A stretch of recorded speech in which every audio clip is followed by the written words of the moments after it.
दिल्ली के बुजुर्गों को आप सरकार की सौगात पर बीजेपी सवाल उठा रही है। साथ ही सत्ता में आने की सूरत में पेंशन ऑन डिमांड का वादा भी कर रही है। बीजेपी ने आप सरकार से महिलाओं को 1,000 रुपए देने के वादे पर भी सवाल दागा। तो कांग्रेस ने पूछा कि 10 साल से सत्ता का स्वाद चख रही आप सरकार को बुढ़ापा पेंशन देने से किसने रोका था।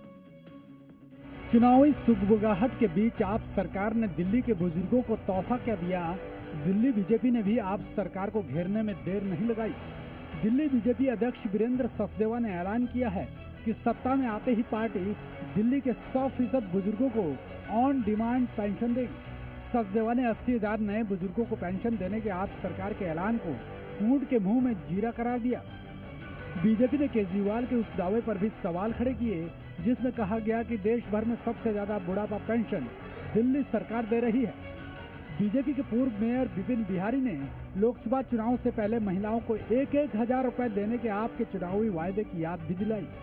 अरविंद केजरीवाल जब भी चुनाव आता है तो अलग अलग घोषणा करते हैं।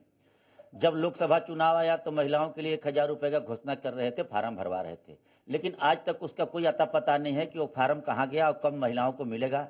वो बोले थे सितंबर से ही सबको पैसा मिल जाएगा। इसी तरह से विधानसभा चुनाव आने वाला है तो ये घोषणा कर रहे हैं कि हम बुजुर्गों को 60 साल वालों को इतना दूंगा, 70 साल वालों को इतना दूंगा, विकलांग को इतना पैसा दूंगा, लेकिन इनकी घोषणा ही केवल घोषणा ही रह जाएगी, कहीं किसी को कुछ नहीं मिलने वाली है। विधानसभा चुनाव से ठीक पहले बुढ़ापा पेंशन को लेकर आप सरकार की घोषणा पर दिल्ली कांग्रेस ने भी सवाल उठाए।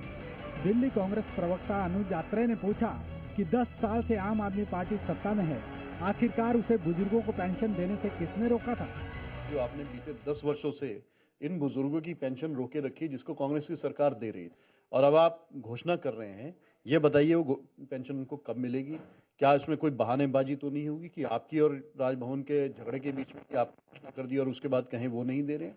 जो 10 सालों से इनको पेंशन नहीं मिली, हमारे बुजुर्ग माताओं बहनों को, जो हमारे बुजुर्गों को नहीं मिली, उन 10 साल की उनकी पेंशन का एरियर कौन देगा, उसके बारे में भी जो आपको जवाब देना चाहिए। तीसरी बात, आपको माफी मांगनी चाहिए जो 10 साल लोग बुजुर्ग परेशान रहे। आप सरकार का आरोप है कि पूर्व सीएम केजरीवाल को जेल भिजवाकर दिल्ली के बुजुर्गों की पेंशन रोकने का काम बीजेपी ने किया था। कई मर्तबा केंद्र पर दिल्ली के बुजुर्गों की पेंशन की राशि जारी नहीं करने के आरोप भी लग चुके हैं। वहीं बीजेपी का दावा है कि बुजुर्गों की पेंशन कई साल पहले खुद केजरीवाल ने बंद करने का काम किया था। ब्यूरो रिपोर्ट, जी मीडिया।